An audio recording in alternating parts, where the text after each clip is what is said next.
Hello everyone, welcome to study tube. इस video में हम लोग एनसीईआरटी का अगला चैप्टर नंबर 25 स्टार्ट करेंगे। चैप्टर का नाम है रिप्रोडक्टिव हेल्थ यानी कि जनन स्वास्थ्य। इस चैप्टर में हम लोग टोटल 60 एमसीक्यूज कवर करेंगे दो पार्ट्स में। ये पार्ट 1 है, इसके बाद पार्ट 2 आएगा और हमारा ये चैप्टर समाप्त हो जाएगा। ये बायो का 9th चैप्टर है। इस पूरे सीरीज का 25th चैप्टर है, लेकिन बायो का ये 9th चैप्टर है और इस चैप्टर के साथ हमारा ह्यूमन फिजियोलॉजी समाप्त हो जाएगा, जो कि आपके बायो के सिलेबस का एक बहुत बड़ा पोर्शन है। तो ह्यूमन फिजियोलॉजी का ये लास्ट चैप्टर है हमारा।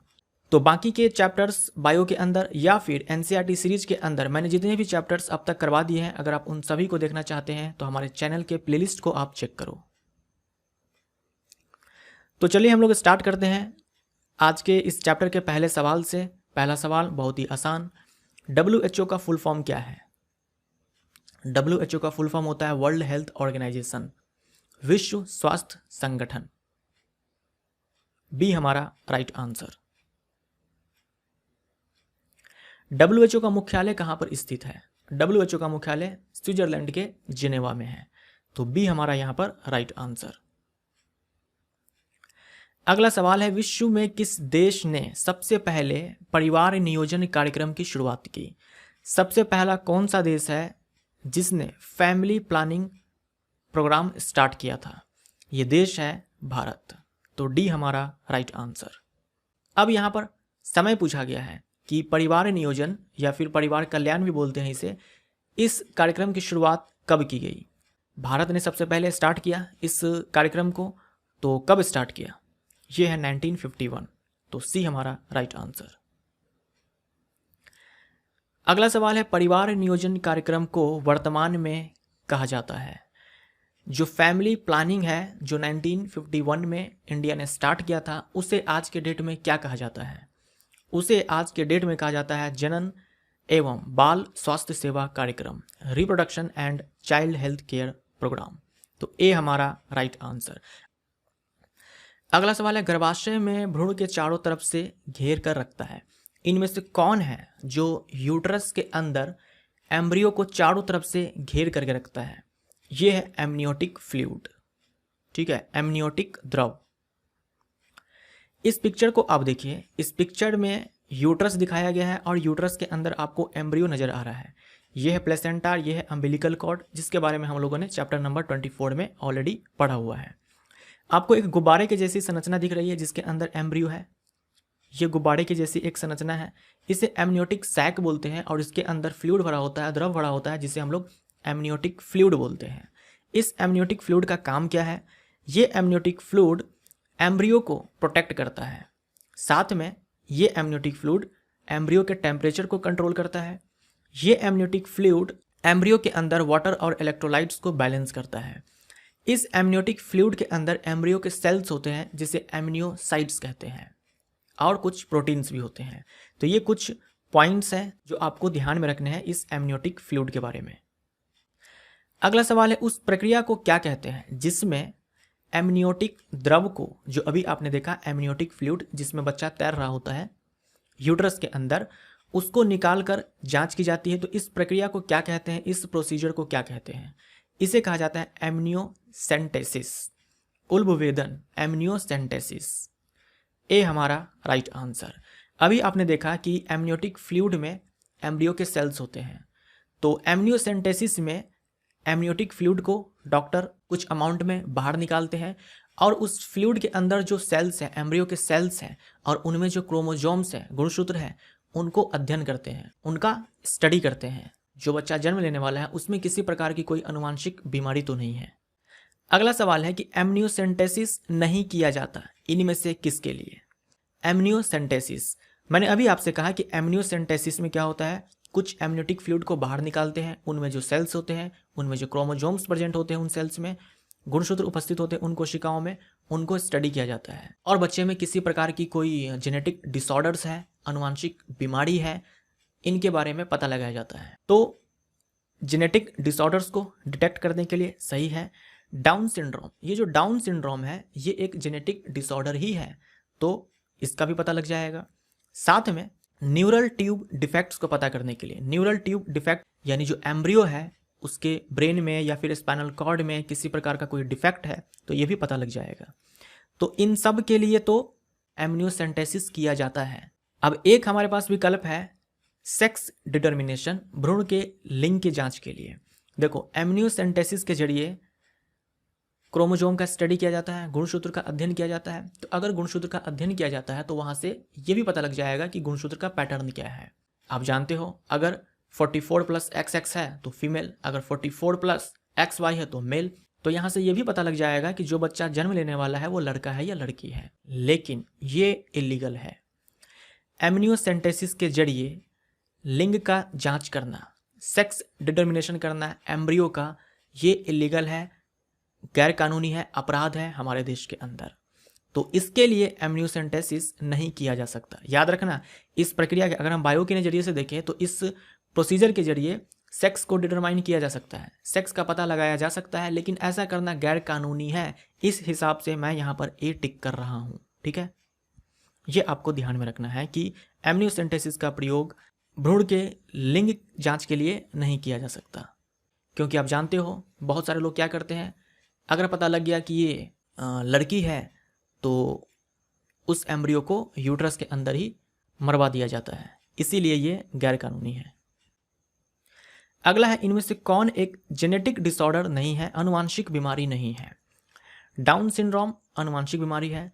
डाउन सिंड्रोम के साथ कोई बच्चा अगर पैदा लेता है, जन्म लेता है, तो उसके अंदर 46 गुणसूत्र की जगह पर 47 गुणसूत्र होते हैं। ठीक है, 47 क्रोमोजोम्स होते हैं।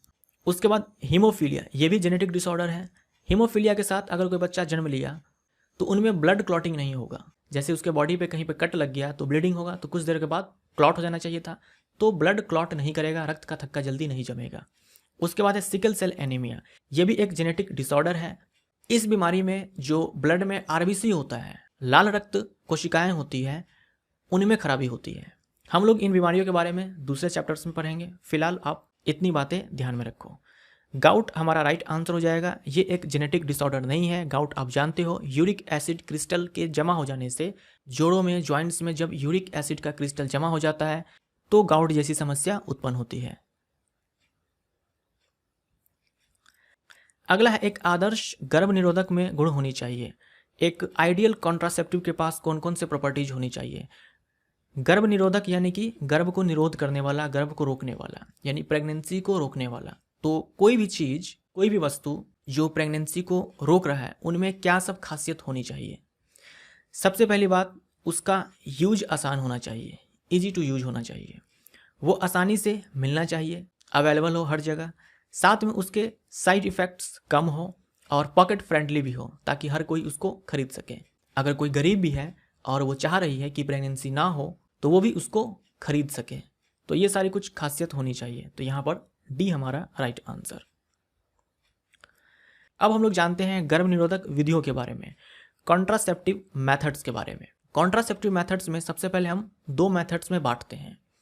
पहला है टेम्परेरी मेथड, दूसरा है परमानेंट मेथड। टेम्परेरी मेथड नाम से क्लियर है, टेम्परेरी, कुछ समय के लिए। जब तक एक फीमेल बच्चे को जन्म देना नहीं चाह रही है तब तक वो इस मेथड को अपनाएगी। फिर उनका जब मन बदल जाएगा, अब वो बच्चे को जन्म देना चाहती है, तो इस मेथड को छोड़ देगी। यानी कि ये मेथड रिवर्सिबल है।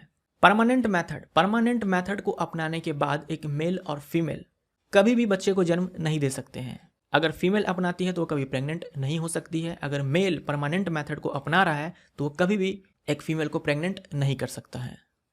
तो ये हो गया परमानेंट मेथड के बारे में, जिसमें कि है वेसेक्टमी और ट्यूबेक्टमी। वेसेक्टमी मेल के लिए और ट्यूबेक्टमी फीमेल के लिए। अगला स्लाइड हिंदी में है तो हम लोग हिंदी में भी देखेंगे। सेम चीज़ हिंदी में अगले स्लाइड में लिखा हुआ है। टेम्परेरी मेथड्स के अंदर देखो कई सारे मेथड्स आते हैं। सबसे पहला है नेचुरल मेथड। नेचुरल मेथड के अंदर देखो कौन कौन से तरीके हैं, पीरियोडिक एब्सटिनेंस, विड्रॉल मेथड और लैक्टेशनल अमेनोरिया। बैरियर मेथड क्या करता है, ये स्पर्म और एग को मिलने से रोकेगा, यानी उसके बीच में एक बैरियर का काम करेगा। जैसे कि कॉन्डम्स ये मेल के लिए भी आता है और फीमेल के लिए भी आता है। मेल के लिए ज़्यादा पॉपुलर है, फीमेल कम यूज करती है कॉन्डम्स का। उसके बाद डायफ्राम्स फीमेल के लिए, सर्वाइकल कैप्स फीमेल के लिए। तो बैरियर मेथड में सबसे ज़्यादा जो पॉपुलर है पूरे वर्ल्ड में वो है मेल कॉन्डम्स। उसके बाद है IUD, इंट्रा यूटेराइन डिवाइस। इस मेथड के अंदर डॉक्टर्स फीमेल के यूट्रस में इस डिवाइस को लगा देते हैं। जब तक वो चाहेगी प्रेग्नेंट ना हो तब तक वो डिवाइस उसमें लगा हुआ रहेगा। जब उनका मन करेगा कि अब बच्चे को जन्म देना है तो उस डिवाइस को डॉक्टर के द्वारा निकलवा लिया जाएगा, जैसे कि कॉपर टी हो गया, कॉपर 7 हो गया, लिपेस लूप, LNG-20 और प्रोजेस्टासर्ट। उसके बाद ओरल पिल्स, आपने सुना होगा, माला डी, माला एन, सहेली, अनवांटेड 72, ये सारे हैं oral pills. Females in pills को खाती है। जब तक वो चाह रही है कि बच्चे को जन्म नहीं देना है तब तक वो पिल्स का इस्तेमाल करती है। अब कुछ पिल्स ऐसे होते हैं जो डेली खाना होता है, और कुछ पिल्स ऐसे होते हैं जो सप्ताह में एक बार खाना होता है, और कुछ पिल्स ऐसे होते हैं जो इमरजेंसी के लिए है। अब बहुत सारी फीमेल्स ऐसी होती हैं जो दवा खाना पसंद नहीं करती है, टैबलेट खाना पसंद नहीं करती है, तो उनके लिए इंजेक्शंस हैं। पिल्स के अंदर जो भी सब्सटेंस होते हैं वही सब्सटेंस इंजेक्शन के जरिए वो ले सकती है। इससे होगा ये कि बार बार टैबलेट नहीं खाना पड़ेगा और लंबे समय के लिए वो फ्री हो जाएगी प्रेगनेंसी से। और जिनको इंजेक्शन भी नहीं चाहिए उनके लिए इम्प्लांट है, स्किन के नीचे इन्हीं हार्मोन्स को इम्प्लांट करवा लिया जाता है और वो और लंबे समय के लिए प्रेगनेंसी से फ्री हो जाएगी।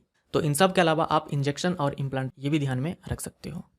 सेम चीज़ें हिंदी में लिखा हुआ है। गर्भ निरोधक विधियाँ, 2 विधियाँ, सबसे पहले अस्थायी विधियाँ और अस्थायी विधियाँ। अस्थायी नाम से ही क्लियर है, जब तक एक महिला चाह रही है कि वो बच्चे को जन्म नहीं देना है तब तक इस विधि का इस्तेमाल करना है। जब उनका मन बदल जाएगा तो इस विधि को वो छोड़ सकती है। लेकिन अस्थायी विधि के अंदर जब एक महिला और पुरुष इस अस्थायी विधि को अपनाते हैं तो वो पूरे जीवन में कभी भी महिला गर्भवती नहीं हो सकती है और एक पुरुष किसी महिला को गर्भवती नहीं कर सकता है। तो वैसेक्टमी जिसे हम लोग पुरुष नसबंदी कहते हैं और ट्यूबेक्टमी जिसे हम लोग महिला नसबंदी कहते हैं। अस्थायी विधियों के अंदर देखो कौन कौन सी विधियां हैं। पहला है प्राकृतिक विधियां, जिसके अंदर 3 तरीके हैं, आवधिक संयम, बाह्य स्खलन और स्तनपान अनार्तव। रोध विधियां के अंदर कॉन्डम का इस्तेमाल किया जाता है, डायफ्राम का इस्तेमाल किया जाता है, गर्भाशय ग्रीवा टोपी का इस्तेमाल किया जाता है। कॉन्डम ये महिलाओं के लिए भी आता है और पुरुष के लिए भी आता है, लेकिन महिलाएं कम इस्तेमाल करती है कॉन्डम का, पुरुष ज़्यादा करते हैं।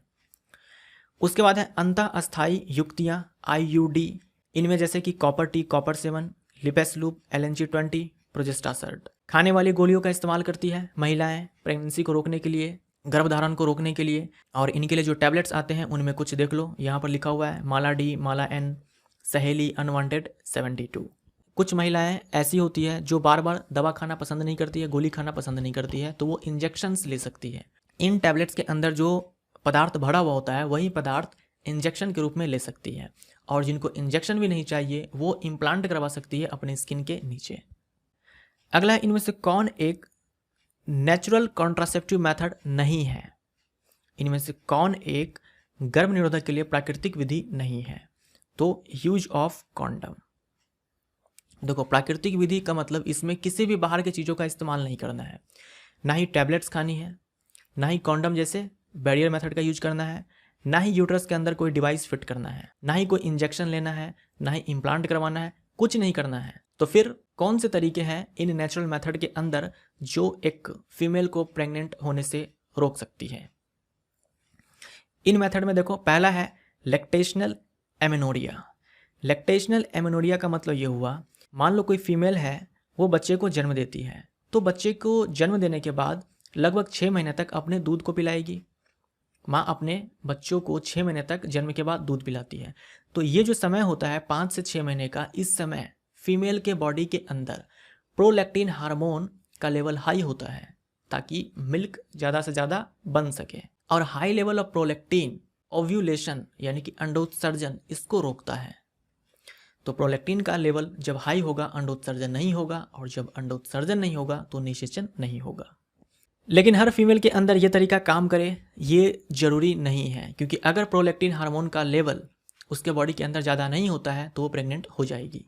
दूसरा है विड्रॉल मेथड। इस मेथड के अंदर एक मेल अपने पेनिस को वेजाना से बाहर निकाल लेगा इजैकुलेशन से पहले। देखो, जब वीर्य स्खलन होने वाला होता है तो पुरुष को ये पहले ही पता लग जाता है कि हाँ अब उसका वीर्य स्खलन होने वाला है। तो पुरुष क्या कर सकता है, वीर्य स्खलन से ठीक पहले अपने लिंग को मादा की योनि से बाहर निकाल सकता है। तो एक तरीका ये है, लेकिन इसके फेल होने के चांसेस बहुत ही ज़्यादा है, सक्सेस रेट यहाँ पे बहुत ही कम है। तो ये हो गया बाह्य स्खलन, यानी कि बाहर में स्खलन करना है योनि के अंदर स्खलन नहीं करना है। तीसरा है आवधिक संयम, पीरियोडिक एब्स्टिनेंस। याद रखना यहां पर मैं तब की बात कर रहा हूं जब किसी और तरीका को नहीं अपनाया जा रहा है। आवधिक संयम के बारे में देखो, थोड़ा सा हम लोग यहां पर बात करते हैं। मान लो किसी फीमेल के अंदर 28 दिनों का साइकिल चलता है। अगर 28 दिनों का साइकिल चलता है तो 14वें दिन 14th डे अंडोत्सर्जन होगा, ओव्यूलेशन होगा, यानी कि अंडाशय से जो अंडाणु है वो निकलेगा बाहर और फैलोपियन ट्यूब के अंदर जाएगा। तो 14th डे अंडोत्सर्जन हुआ और इसी दिन अगर वो सेक्स कर लेती है और मेल अपने स्पर्म को वेजाना के अंदर डिपॉजिट कर देता है तब वो प्रेग्नेंट हो जाएगी। लेकिन मान लो 14th डे वो नहीं करती है, 13th डे कर चुकी है तो भी प्रेग्नेंट हो जाएगी। मान लो 13th डे भी नहीं की हुई है, 14th डे पर भी नहीं की हुई है, 12th डे पे वो सेक्स की थी और मेल अपने स्पर्म को डिपॉजिट कर दिया था 12th डे पर। याद रखना ना तो 13th को की ना ही 14th डे पर की, 12th डे पर वो कर चुकी है तो भी वो प्रेग्नेंट हो जाएगी। कारण क्या है? कारण यह है कि स्पर्म 3 दिनों तक एक्टिव रहने वाला है। जो स्पर्म होता है उसका लाइफ फीमेल के रिप्रोडक्टिव ट्रैक्ट में, प्रजनन मार्ग में 72 घंटों तक वो सक्रिय होता है, यानी 3 दिनों तक वो सक्रिय होता है। इस 3 दिन के अंदर वो एग को फर्टिलाइज कर सकता है। तो मान लो 12th डे पर अगर मेल ने अपने स्पर्म को डिपॉजिट किया था तो वो 12th डे, 13th डे और 14th डे 3 दिनों तक एक्टिव रहने वाला है। और अगर 14th डे पर अंडोत्सर्जन हुआ तो वो अंडाणु, वो एग फैलोपियन ट्यूब के अंदर जाएगा और वो फर्टिलाइज हो जाएगा। लेकिन ये तो तब हुआ जब हमने ये कहा कि 14th डे पर ओव्यूलेशन हुआ, अंडोत्सर्जन हुआ। लेकिन जरूरी नहीं है, अगर हार्मोन का बैलेंस बिगड़ता है तब ये 14th डे पर ना होकर के हो सकता है 13th डे पर ही हो जाए, हो सकता है 12th डे पर ही हो जाए। तो मान लो अगर 12th डे पर ओव्यूलेशन हुआ तो प्रेग्नेंट होने के चांसेस क्या हो जाएंगे? अगर 10th डे पर वो सेक्स कर चुकी है तो भी प्रेग्नेंट हो जाएगी, 11th डे पर कर चुकी है तो भी हो जाएगी, अगर वो 12th डे पर करती है तो भी हो जाएगी। और ऐसे ही यहाँ पर यह भी हो सकता है कि 14th डे पर ना हो ओव्यूलेशन, 15th डे पर हो जाए, 16th डे पर हो जाए। तो इस हिसाब से हम लोग ये कहते हैं कि ये जो 10th डे से लेकर के 17th डे है, इनमें कपल्स को संयम बरतना होगा, इन दिनों संभोग नहीं करना होगा। तो इन दिनों क्या है, एक मेल और फीमेल इंटरकोर्स से बचे, क्योंकि ये वो समय है, ये वो पीरियड है जब प्रेगनेंसी के चांसेस अधिक हैं। अब देखो यहाँ पर हम लोगों ने 28 दिन का साइकिल माना तो 11th day, 12th day, 13th day ये पढ़ा। फर्स्ट डे कौन सा डे होगा? साइकिल का फर्स्ट डे कौन सा डे होता है? फर्स्ट डे मैं आपसे ऑलरेडी डिस्कस कर चुका हूँ पिछले चैप्टर में कि वो डे होता है जब पहली बार ब्लीडिंग स्टार्ट होती है। मेंस्ट्रुअल ब्लीडिंग जब पहली बार स्टार्ट होती है उसे फर्स्ट डे ऑफ साइकिल कहा जाता है, चक्र का पहला दिन कहा जाता है, जो साधारणतः 4 से 5 दिनों तक चलती है। तो पहले दिन से लेकर के 5वें दिन तक तो ब्लीडिंग फेज होता है, मेंस्ट्रुअल ब्लीडिंग फेज होता है। उसके बाद 6th से 9th डे संभोग किया जा सकता है और उसके बाद 18th से 28th डे संभोग किया जा सकता है। इन दिनों बचना होता है। अगला है, इनमें से कौन एक बैरियर कॉन्ट्रासेप्टिव मेथड नहीं है? ये क्या करेगा? ये एग और स्पर्म को मिलने से रोकता है, ये मिलने ही नहीं देगा। तो कॉन्डम, डायफ्राम और सर्वाइकल कैप। डायफ्राम फीमेल्स के लिए, सर्वाइकल कैप फीमेल के लिए, और कॉन्डम ये मेल और फीमेल दोनों के लिए आता है, लेकिन मेल कॉन्डम सबसे ज़्यादा पॉपुलर है, सबसे ज़्यादा यूज होता है। इनमें से कोई नहीं है जो एक बैरियर कॉन्ट्रासेप्टिव मेथड नहीं है। अगला है, इनमें से कौन है जो अंतःगर्भाशयी युक्ति है? कौन है जो इंट्रा यूटेराइन डिवाइस है? तो copper T, copper 7, lipase loop, ये सारे के सारे हैं। तो all of these right answer. इस पिक्चर को आप ध्यान से देखो, ये है यूट्रस और यूट्रस के अंदर आपको टी शेप का कुछ लगा हुआ दिख रहा होगा। ये है इंट्रा यूटेराइन डिवाइस, अंतःगर्भाशयी युक्ति, यानी एक ऐसी युक्ति जो गर्भाशय के अंदर सेट किया जाता है। इसका इस्तेमाल एक फीमेल खुद से नहीं कर सकती है, एक डॉक्टर के जरिए इस डिवाइस को यूट्रस में सेट करवाया जाता है। ये जो अंतःगर्भाशयी युक्तियां हैं, ये जो इंट्रा यूटेराइन डिवाइसेज हैं, ये 3 प्रकार के होते हैं। पहला है नॉन मेडिकेटेड, यानी कि औषधि रहित, जैसे कि यहाँ पर देखो लिपेस लूप, ध्यान में रखना लिपेस लूप, ये इंट्रा यूटेराइन डिवाइस है, वो भी नॉन मेडिकेटेड, यानी इसमें किसी भी तरह का औषधि का इस्तेमाल नहीं किया गया है, किसी भी तरह का कोई केमिकल्स का यूज नहीं किया गया है। दूसरा होता है कॉपर आयन रिलीजिंग, यानी इन डिवाइसेस में कॉपर आयंस होते हैं जो रिलीज होते रहते हैं यूट्रस के अंदर, जैसे कि कॉपर टी, कॉपर 7, मल्टीलोड 375। तीसरा है हार्मोन्स रिलीजिंग, तो जो आईयूडी हार्मोन्स रिलीज करते हैं, जैसे यहाँ पर था कॉपर रिलीज कर रहा था, उसी प्रकार से अगर IUD intra uterine device hormones को रिलीज कर रहा है तो हम उसे बोलते हैं hormones releasing intra uterine device, hormone छोड़ने वाला अंतःगर्भाशयी युक्ति। तो इसका एग्जाम्पल है एलएनजी लेवेनोजेस्ट्रल, जो आपने देखा था थोड़ी देर पहले एलएनजी 20, वो यही था लेवेनोजेस्ट्रल 20। अब देखो ये काम कैसे करता है। जो नॉन मेडिकेटेड आईयूडी है ये फैगोसाइटोसिस को बढ़ाता है। फैगोसाइट्स क्या होते हैं? फैगोसाइट्स कुछ ऐसे WBC होते हैं जो बाहर से आने वाले फॉरेन पार्टिकल्स, जैसे कि वायरस हो गया, जैसे कि बैक्टीरिया हो गया, या फिर हमारे ही बॉडी के अंदर जो सेल्स डिस्ट्रॉय हो रहे होते हैं, मर रहे होते हैं, बीमार हो गए होते हैं, उनको वो खा जाता है, निगल जाता है, तो उसे हम लोग बोलते हैं फैगोसाइट। और ये जो निगलने की प्रक्रिया है इसे बोलते हैं फैगोसाइटोसिस। तो जब इस डिवाइस को यूट्रस के अंदर फिट किया जाता है तो इम्यून सिस्टम को ऐसा लगता है कि बाहर से कोई फॉरेन मटेरियल बॉडी के अंदर आ चुका है, और इससे बचने के लिए इम्यून सिस्टम बहुत सारे फैगोसाइट्स बनाना स्टार्ट कर देते हैं। और ये फैगोसाइट्स क्या करते हैं, जैसे ही स्पर्म यूट्रस के अंदर पहुंचता है सबको मार देता है। तो जो नॉन मेडिकेटेड आईयूडी होता है ये फैगोसाइटोसिस को इंक्रीज करता है। कॉपर आयंस रिलीजिंग आईयूडी ये क्या करता है, ये कॉपर आयंस को रिलीज करता है। ये कॉपर आयंस स्पर्म को लंगड़ा लूला बना देता है, यानी इस लायक बना देता है कि वो एग के पास फैलोपियन ट्यूब में पहुंच ही नहीं पाएगा, और मान लो वहां तक पहुंच भी गया तो वो इस लायक हो जाएगा कि वो एग को फर्टिलाइज नहीं कर पाएगा। वो उसका हाल कुछ ऐसा हो जाएगा कि वो अंडाणु को निषेचित नहीं कर पाएगा। और उसके बाद है हार्मोन्स रिलीजिंग आईयूडी। ये क्या करेगा, ये हार्मोन्स को रिलीज करेगा, और ये हार्मोन होता है प्रोजेस्टेरॉन। तो ये प्रोजेस्टेरॉन का जब लेवल फीमेल के बॉडी के अंदर हाई होता है तो अंडोत्सर्जन नहीं हो पाता है। जैसे आपने प्रोलैक्टिन के बारे में पढ़ा कि प्रोलैक्टिन का लेवल अगर हाई हो तो अंडोत्सर्जन नहीं होगा, इसी तरीके से अगर प्रोजेस्टेरॉन का लेवल भी हाई हो जाए तो भी अंडोत्सर्जन नहीं होता है। तो अगर अंडोत्सर्जन नहीं होगा तो निषेचन, फर्टिलाइजेशन नहीं होगा। तो ये सारे तरीके होते हैं इन सब आईयूडी का काम करने का। अगला है इनमें से कौन है जो एक कॉपर रिलीजिंग आईयूडी नहीं है, copper releasing intra uterine device नहीं है। कॉपर टी है, कॉपर 7 है, मल्टीलोड 375 भी है। प्रोजेस्टासर्ट ये हार्मोन्स रिलीजिंग आईयूडी है, हार्मोन छोड़ने वाला अंतःगर्भाशयी युक्ति है। दो याद रखो आप, प्रोजेस्टासर्ट और लेवेनोजेस्ट्रल LNG। अगला है LNG 20 है, क्या है? लेवेनोजेस्ट्रल 20 क्या है? ये एक इंट्रा यूटेराइन डिवाइस है, अंतःगर्भाशयी युक्ति है। तो बी हमारा राइट आंसर। और इसमें भी कौन सा, 3 तरह के होते हैं ना, एक कॉपर आयन छोड़ने वाला, एक हार्मोन छोड़ने वाला, और दूसरा जिसमें कि कोई भी औषधि नहीं है। तो LNG 20 और प्रोजेस्टासर्ट ये है हार्मोन छोड़ने वाला आईयूडी। अगला है कॉपर टी कौन से आयन को रिलीज करता है? Copper ions.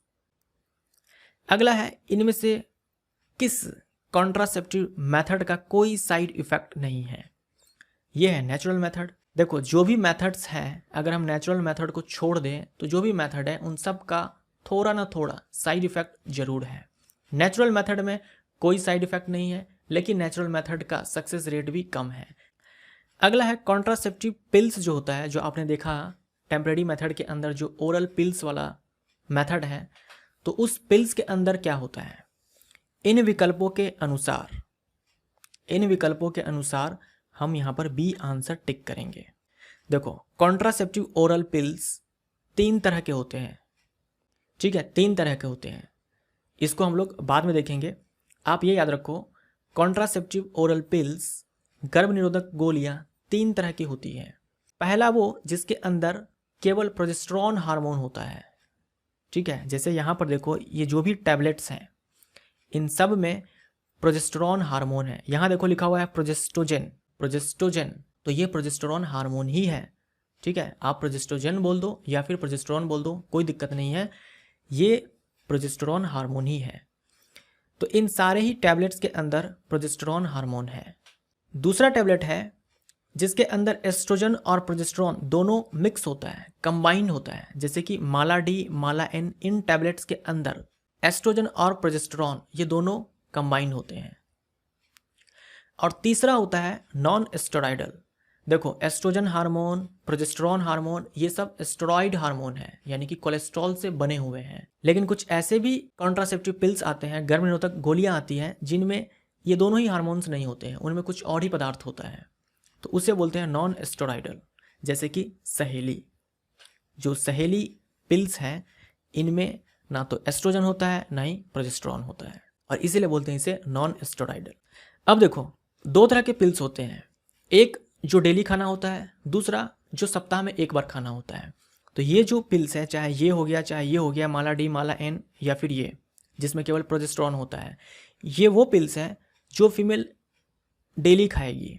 जब तक वो प्रेगनेंसी रोकना चाहती है तब तक खाना पड़ेगा, और जब वो चाहेगी बच्चे को जन्म देना, इस पिल्स का इस्तेमाल करना वो छोड़ देगी।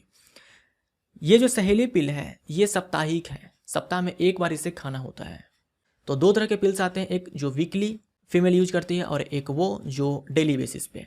अब देखो, एक और होता है इमरजेंसी पिल।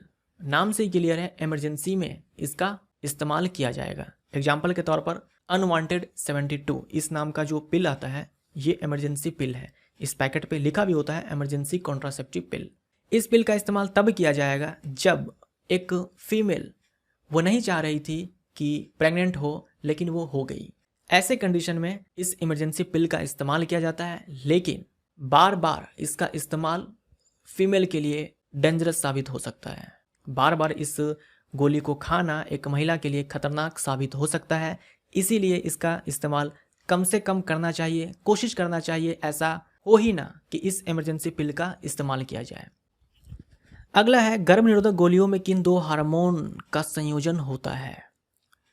एक तो पिल्स वो होते हैं जिनके अंदर केवल प्रोजेस्टेरॉन होता है, एक वो होते हैं जिसके अंदर एस्ट्रोजन और प्रोजेस्टेरॉन दोनों कंबाइन होता है। तो आप देख लेना विकल्प किस प्रकार से है, उस प्रकार से वैसे आप टिक करना। ये सवाल वैसे आपके आरआरबी जेईई में पूछा हुआ है। अगला है, जो खाई जाने वाली गर्भ निरोधक गोली है वो जनसंख्या, वो जन्म दर को नियंत्रित करती है किस प्रकार से, इनमें से किस प्रकार से?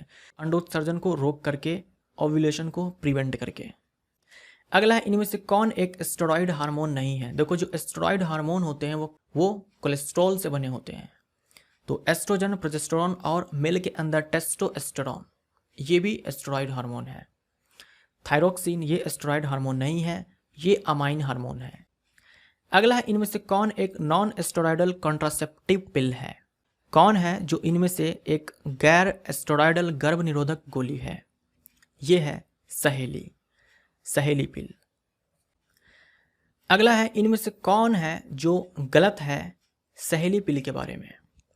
जो सहेली कॉन्ट्रासेप्टिव पिल है, इसे बनाया गया था लखनऊ में CDRI के द्वारा। CDRI का फुल फॉर्म होता है central drug research institute. Central drug research institute ये लखनऊ के अंदर है, भारत में। और सहेली पिल मैंने आपसे कहा कि ये 1 वीक पिल है, सप्ताह में एक बार खाना होता है। इसका जो कॉन्ट्रासेप्टिव वैल्यू है वो हाई होता है, उच्च निरोधक क्षमता वाली ये पिल है। तो A सही है, B सही है, C सही है। इसमें केवल प्रोजेस्टेरॉन हार्मोन होता है, तो ये गलत हो जाएगा क्योंकि सहेली पिल ये नॉन स्टेरॉइडल है। अगला है, इनमें से कौन एक कॉन्ट्रासेप्टिव पिल है, गर्भ निरोधक गोली है। यहाँ हो जाएगा सहेली।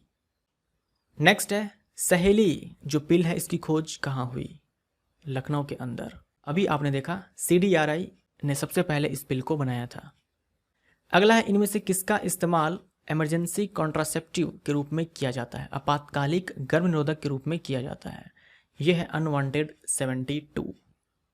ये पैकेट है अनवांटेड 72 का। यहाँ देखो लिखा हुआ है इमरजेंसी कॉन्ट्रासेप्टिव टैबलेट, और यहाँ देखो लिखा हुआ है लेवेनोजेस्ट्रल। तो थोड़ी देर पहले जो आपने प्रोजेस्ट्रोजन देखा, या फिर यहाँ पर जो लेवेनोजेस्ट्रल देख रहे हो, ये और कुछ नहीं सिंथेटिक फॉर्म है प्रोजेस्टेरॉन हार्मोन का। यानी कि इन टैबलेट्स के अंदर ही प्रोजेस्टेरॉन हार्मोन होता है।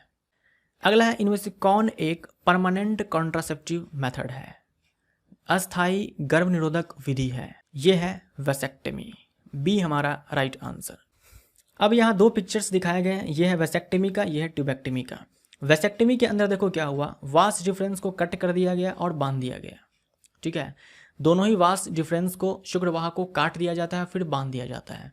आप जानते हो कि जो शुक्राणु है, जो स्पर्म्स है, वो टेस्टिस में बनने के बाद ये शुक्रवाहक से होते हुए, यूरेथ्रा से होते हुए लिंग से बाहर आएगा, पेनिस से बाहर आएगा। जब रास्ते में ही हम शुक्रवाह को काट देंगे तो क्या होगा, वीर्य के साथ ये शुक्राणु बाहर नहीं आएगा। ऐसा नहीं होगा कि वीर्य बाहर नहीं आएगा, ऐसा नहीं होगा कि सीमेन बाहर नहीं आएगा। सीमेन तो आएगा, लेकिन सीमेन में जो 10% स्पर्म्स होते हैं वो बाहर नहीं आएगा। वास डिफरेंस को कट कर दिया गया है, तो जो भी स्पर्म्स बनेंगे वो एपिडाइडमिस तक ही आएगा और उसी में वो मर जाएगा। तो पुरुष नसबंदी से पहले और पुरुष नसबंदी के बाद अंतर सिर्फ इसमें आता है कि जो वीर्य बाहर आएगा उसमें शुक्राणु नहीं होगा। तो इसमें यह मत सोचना कि ऐसा करने के बाद वीर्य बाहर नहीं आएगा। वीर्य तो आएगा, हर कुछ पहले जैसा होगा, हर कुछ पहले जैसा ही नॉर्मल होगा। बस अंतर इसमें आएगा कि जो वीर्य बाहर आ रहा है उसमें शुक्राणु नहीं होगा, स्पर्म्स नहीं होंगे। बाकी कोई फर्क नहीं पड़ने वाला है। जैसा लाइफ पहले था वेसेक्टमी से पहले, वैसा ही लाइफ वेसेक्टमी के बाद होगा। तो ये हो गया पुरुषों के अंदर पुरुष नसबंदी जिसे कहते हैं। अब है महिला नसबंदी या फिर स्त्री नसबंदी, जिसे हम लोग ट्यूबेक्टमी कहते हैं।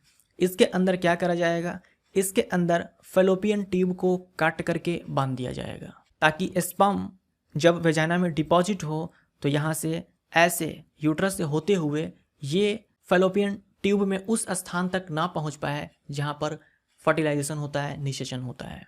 तो इसमें क्या हुआ, फैलोपियन ट्यूब को काट करके बांध दिया गया। तो वास डिफरेंस को कट किया यानी कि वेसेक्टमी, फैलोपियन ट्यूब को कट किया यानी कि ट्यूबेक्टमी।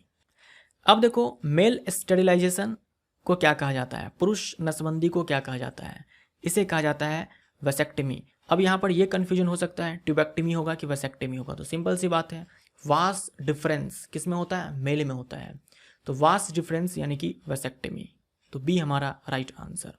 ट्यूबेक्टमी में जो ट्यूब है यहाँ से फैलोपियन ट्यूब याद रखो, तो ये हो जाएगा स्त्री नसबंदी। एक और यहाँ देखो मोनॉर्किटिज्म। मोनॉर्किटिज्म में क्या होगा, जनरली क्या होता है, एक मेल के अंदर स्क्रोटम में 2 टेस्टिस होते हैं, वृषण कोश में 2 वृषण होते हैं। अगर कोई मेल जिसके स्क्रोटम के अंदर केवल एक ही वृषण है, केवल एक ही टेस्टिस है, तो उस स्थिति को कहा जाता है मोनॉर्किटिज्म। उसके बाद एक और देखो ऑर्काइटिस। ऑर्काइटिस का मतलब होता है वृषण में सूजन, इन्फ्लामेशन इन टेस्टिस।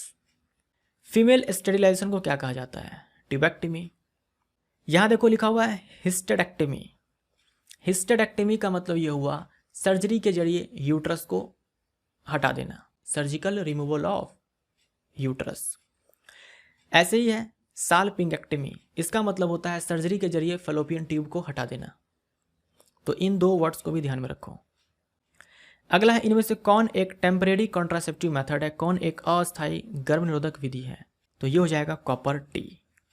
तो ये हमारा इस चैप्टर का पार्ट 1 है। वीडियो अगर अच्छा लगा तो लाइक शेयर जरूर करना। मिलते हैं अगले पार्ट में। Thank you so much.